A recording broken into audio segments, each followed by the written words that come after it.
ආයිබෝවන් ඔන්න යාළුවෝ හැමෝම අදත් පිළිගන්නවා අපේ ඉංග්‍රීසි with සමීර YouTube channel එකට සාදරයෙන්ම. ඉතින් අපි පහුගිය පාඩමේදී සාකච්ඡා කළේ passive voice කියන පාඩම. ඉතින් passive voice කියන පාඩම කොච්චර දුරට ඔයාලට වැදගත් පාඩමක්ද? ඒ වගේම passive voice පාඩම කොච්චර දුරට ඉංග්‍රීසි භාෂාව සඳහා උපකාර වෙනවද කියන එකත් අපි පහුගිය පාඩමේදී සාකච්ඡා කළා. ඉතින් ඒ පාඩමේදී ඔයාලා දැනගන්න ඇති passive voice කරන්න පුළුවන් tenses 8ක් තියෙනවා කියලා. passive voice කරන්න පුළුවන් ඒ tenses 8ේම structures එහෙම නැත්නම් ආකෘති ඔයාලට අවශ්‍ය බව මට වැටහෙනවා. ඒ වගේම ගොඩක් මේ comments වලින් ගොඩක් අදහස් වලින් මට තේරුණා ඔයාලට passive voice වල structures උත් අවශ්‍යයි කියලා. ඉතින් ඒ structures අවශ්‍ය නිසාම තමයි අපි මේ අපි කරපු සෑම පාඩමක්ම එකින් එකට මුල ඉඳලම structure සමග ඒත් එක්කම උදාහරණත් එක්කම අපි ඔයාලට ගෙන එන්නට බලාපොරොත්තු වෙන්නේ. ඉතින් මේතෙක් ඔයාලා අපේ channel එක subscribe කරලා නැත්නම් අපිව subscribe කරගෙනම අපිත් එක්ක එකතු වෙන්න කියලා සියලුම දෙනාට මතක් කරනවා. එහෙනම් අපි යමු අද අපේ පාඩමට.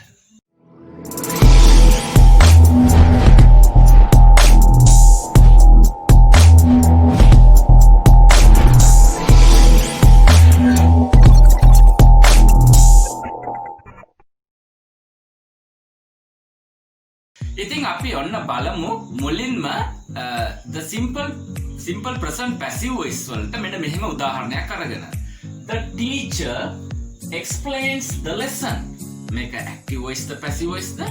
ඔයාලට පැහැදිලි මේ වාක්‍ය active voice කියලා. මොකද මේ the teacher කියන කර්තෘ පදේ වාක්‍ය කර්තෘ උක්ත වෙලා. එහෙම නැත්නම් කර්තෘ මුලට ඇවිල්ලා කියලා ඔයාලට පැහැදිලි මේ වාක්‍ය ඉස්සරළම අපි කර්තෘ දීලා තියෙන නිසා මේ වාක්‍ය කර්තෘකාරක වාක්‍යයක් කියලා කියන්නේ කියලා ඔයාලට මතක ඇති.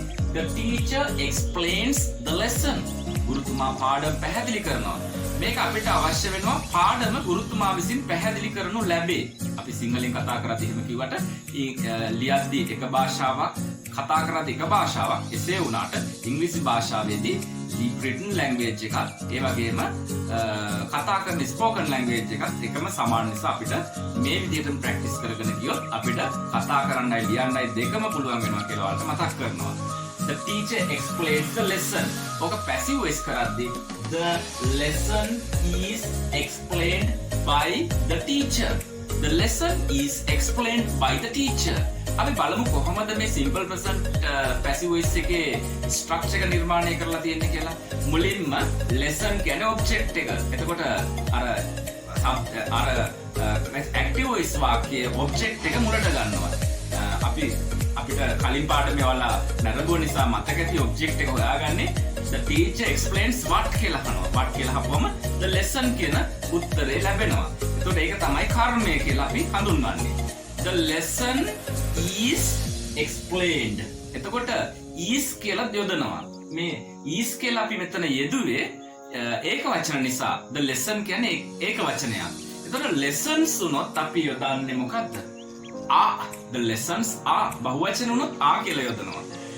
එතකොට කර්මයේ විදියට I කියලා එන්න පුළුවන්. I කියලා આવොත් am කියලා යොදනවා. ඊට පස්සේ මොකක්ද දාන්නේ?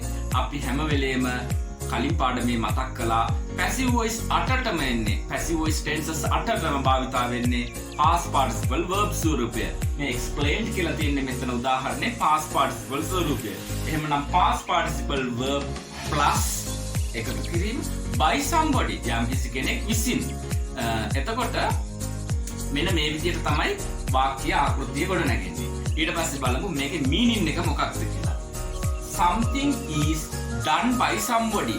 යම් කිසි දෙයක් යම් කිසි කෙනෙක් විසින් කරයි. යම් කිසි දෙයක් යම් කිසි කෙනෙක් විසින් සිදු කරනු ලැබේ. එහෙම නැත්නම්. එහෙමනම් දැන් ඔයාලට පැහැදිලි වාක්‍ය තියෙනවා. ඒත් එක්කම වාක්‍ය ස්ට්‍රක්චර් එක තියෙනවා. ඊට පස්සේ තියෙනවා meaning එක තියෙනවා. Something is done by somebody. අපි බලමු යම් කිසි දෙයක් යම් කිසි කෙනෙක් විසින් කරනු ලැබේ කියද්දී මෙන්න මෙහෙම උදාහරණයක් අරගෙන අපි කියමු මෙහෙම. තේ වවනවා නුවරඑළියේ. එතකොට කොහොමද කියන්නේ? ටී තේ කියපුවම ටී. එතකොට මේ වාක්‍ය වලට පැහැදිලි කර්තෘ කෙනෙක් නැහැ කියලා. ඉතින් කර්තෘ කෙනෙක් නැති වාක්‍යයක් නිසා passive voice. ඒ වගේම simple present කියන එකත් පැහැදිලි. සාමාන්‍යයෙන් කරන දේවල් සිම්පල් ප්‍රසන්ට් ටෙන්ස් එකෙන් තමයි සාමාන්‍යයෙන් කරන දේවල් යමෙක් යමක් කරයි යම් කිසි දෙයක් සිදු වෙයි. අන්න ඒ වගේ වාක්‍ය රටා අපිට සිම්පල් ප්‍රසන්ට් ටෙන්ස් එකෙන් තමයි ලියන්න වෙන්නේ කියලා නැත්නම් කතා කරන්න වෙන්නේ කියලා ඔයාලට පැහැදිලි. එතකොට T is grown in Nuwara. The T is grown in Nuwara. එතකොට T is grown in Nuwara කියලා කියන්නේ තේ වවනවා නුවරඑළියේ. එතකොට cotton වවනවා ඊජිප්තුවේ. කොහොමද කියන්නේ? Cotton is grown in Egypt. Cotton is grown in Egypt. අපි මෙන්න මෙහෙම වාක්‍යයක් ගමු. පන්ති අතු ගන්නවා හැමදාම උදේට. පන්ති අතු ගන්න කෙනෙක් නැහැ. සබ්ජෙක්ට් එකක් නැති වාක්‍යයක්. දැන් ඔයාලට කෙලින්ම මේ ස්ට්‍රක්චර් එක බලාගෙන ගොඩනගා ගන්න පුළුවන්. පන්තිය තමයි ඔබ්ජෙක්ට් එක. The classroom. The classroom is swept. Sweep කියන present verb එක past participle කරපුවම swept. The classroom is swept every morning. අපිට ඕනනම් කර්තෘ කෙනෙක් දාගන්න පුළුවන් by කියලා. By the classroom is swept by girls every morning. පන්ති කාමරයේ සෑම උදෑසනකම ගැහැණු ළමයින් විසින් අතු ගන්නවා. අපි දැන් මෙන්න මෙහෙම තව වාක්‍යයක් අරගෙන බලමු. active voice වාක්‍යයක් මෙන්න මේ විදිහට passive voice කරන්න කොහොමද කියලා බලමු.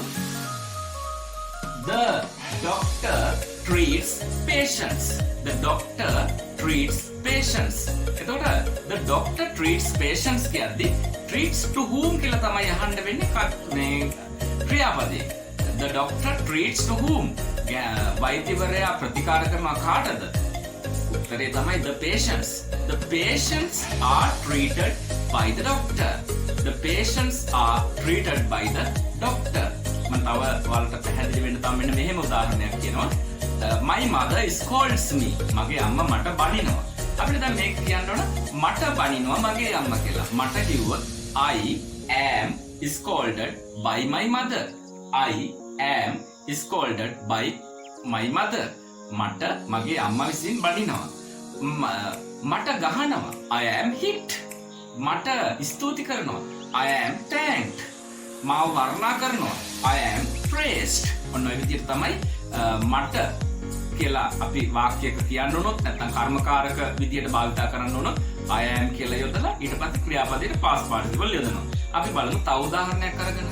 කලාකරුවෝ පින්තූර අඳිති. එතකොට ඕක active voice.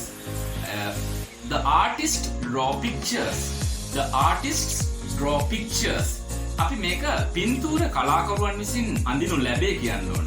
පින්තූර නම් the pictures are drawn by artists. The pictures are drawn by artists. මෙහෙම කියව තව වාක්‍යයක්. ජනාධිපතිතුමා රට පාලනය කරයි. අපි පාලනය කරනවට කියනවා rule කියලා. rule කියන එකේ past participle එක ruled. ජනාධිපතිතුමා නම් the president rules the country. president එක වචන නිසා අපි simple present active voice එකේදී the president rules the country. ඊට පස්සේ අපි passive voice කරද්දී rule what කියන ප්‍රශ්නේ අහලා the country කියන වචනේ මුලට ගන්නවා. The country is ruled by the president. The country is ruled by the president. අපිට ඕන මෙහෙම කියන්න පුළුවන් රට හොඳින් පාලනය කරනවා. The country is ruled well. The country is ruled well. අපි කියමු මෙන්න මෙහෙම ඔබට දඩ ගහනවා. ඔබට දඩ ගහනවා. ඒ කියන්නේ ඔබට දඩ ගෙවන්න සිදු වෙනවා කියන එකයි. ඔබට දඩ ගහනවා පොලිසිය විසින්. අපි කෙලින්ම passive voice වලින් මේ වාක්‍ය නිර්මාණය කරමු. එතකොට ඔබට නම් you are fined. Fined F-I-N-E fine කියන්නේ දඩ ගහනවට. එතකොට you are fined කිව්වොත් එහෙම ඔබට දඩ ගහනවා. අපි මේ වාක්‍යය මෙන්න මේ විදිහට කියමු. ඔබට දඩ ගහනවා පොලිසිය විසින්. You are fined by the police. You are fined by the police. If you break rules while you are driving on the road, ඔබ මහා මාර්ගයේ පදවද්දී නීති රීති කැඩුවොත් එහෙම you are fined. ඔබට දඩ ගහනවා. ඉතින් තව මෙහෙම කියමු පොලිසිය ගැන මතක් වෙච්ච නිසා පොලිසියෙන්ම තව උදාහරණයක් ගමු. හොරුන්ව අත්අඩංගුවට ගන්නවා. හොරුන්ව අත්අඩංගුවට ගන්නවා. අත්අඩංගුවට ගන්නවට කියන වචනේ තමයි arrest. එතකොට හොරුන්ව අත්අඩංගුවට ගන්නවා කිව්වොත් the thieves are arrested. මේ දවස්වල හොරුන්ව අත්අඩංගුවට ගන්නවා. The thieves are arrested these days. අපි කාලය හැඟවෙන වචනය අන්තිමට දානවා වචන දෙක. The thieves are arrested these days. අපි කියමු මෙහෙම. අපි සරුංගල් හදනවා නිවාඩු කාලෙදී. එතකොට සරුංගල් නම් ඒක පැසිව් වොයිස් මුලට ගත්තාම. එතකොට the kites are made. සරුංගල් සාදනවා. Kites are made during our vacation. නැත්නම් during our holidays. අපේ නිවාඩු කාලය තුලදී නම් the kites are made during our holidays.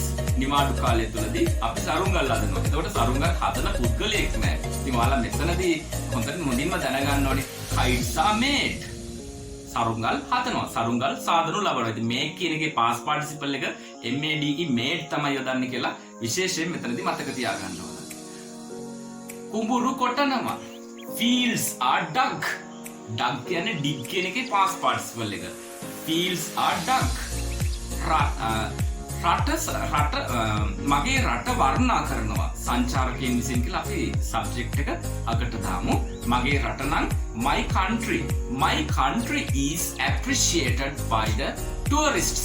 My country is appreciated by the tourists. तर my country කිව්වහම ඒක වචනයි. ඒක නිසා is දාලා වර්ණනා කරනවට කියනවා appreciate කියලා.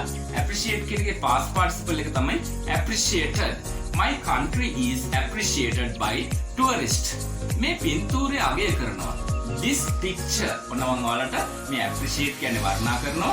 අගය කරනවට කියන්නේ admire. එතකොට මම මේ වචන දෙක ටිකක් පැටලෙන නිසා ළඟම ගත්තේ. මේ පින්තූරය අගය කරනවා බොහෝ මිනිසුන් විසින්. This picture is admired by many people. කොහොමද කියන්නේ? This picture is admired by many people. මේ පින්තූරය බොහෝ මිනිසුන් විසින් අගය කරනවා. අපි තව මෙන්න මෙහෙම වාක්‍යයක් කියමු. පිරිමි ළමයින්ට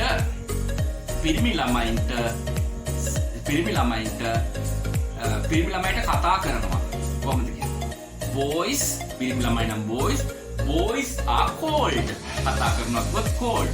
පිරිමි ළමයිව ඉන්ටර්ව් කරනවා. එහෙම නැත්නම් සම්මුඛ පරීක්ෂණයක් කරනවා. එතකොට කොහොමද කියන්නේ? The boys are interviewed. වල මාත් එක්ක මෙන්න මේ වචන ප්‍රොනවුන්ස් කරන්න, උච්චාරණය කරන්න පුරුදු වෙන්න. The boys are interviewed. අපි තව වාක්‍යයක් ගමු මෙන්න මෙහෙම. වෙසක් සමරනවා මැයි මාසේ. එතකොට වෙසක් is celebrated. මාසයක් ඉස්සරහින් මොකක්ද යොදන්නේ? in කියලා යොදනවා. Vesak is celebrated in May. මම මෙන්න මෙහෙම සබ්ජෙක්ට් එකක් දාලා මේ වාක්‍යයට කියනවා සමරන කෙනෙක් ඒජන්ට් එකක් දානවා. Vesak is celebrated by Buddhists. ඒ වගේම ඔයාලට කියන්න පුළුවන් රාමසාන් සමරන්නේ මුස්ලිම්ස් විසින්. ඒතර කොහොමද කියන්නේ? Ramazan is celebrated by Muslims. අපිට ඒ වගේ කියන්න පුළුවන් Thai Pongal is celebrated by Hindus. ඒ විදිහට කියන්න පුළුවන්. අපි මෙහෙම කියමු ඉංග්‍රීසි කතා කරනවා ලෝපුරාම. කොහොමද කියන්නේ? English is spoken all over the world. ඉංග්‍රීසි භාවිතා කරනවා කිව්වොත් English is used. ඒකට English is used.